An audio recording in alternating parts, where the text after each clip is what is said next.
头起先来关心一件事故，这是发生伫彰化溪湖，是伫半暝要晚2点的时阵，一栋5层楼悬的透天厝，唔知影啥物原因导火烧。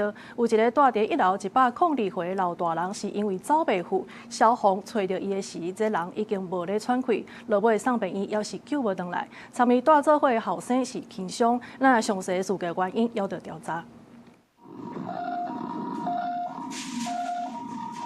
救护车赶到位，赶紧将受伤的民众送去病院。彰化溪湖镇伫初八半暝晚2点的时阵，一栋5楼悬的透天厝伫1楼的一间房间熊熊发生大火。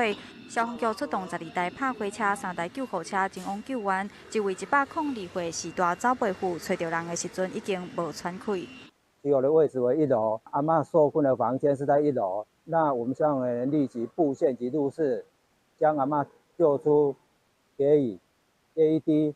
卢卡斯等急救处置后送彰化医院。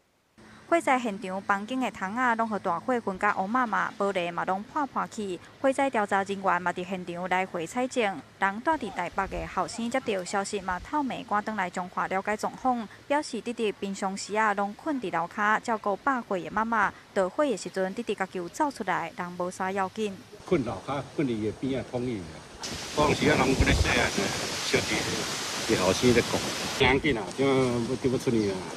我外省台北4点外过来，我5点就到这就暗搓搓，无看半行啊，无人拢走走。消防局表示，这场火灾总导火面积200平方公尺，属于3级火灾，造成一位102岁民众过往，甲一位60岁的民众轻伤。详细事故原因也阁需要调查厘清。记者杨淑静彰化报道。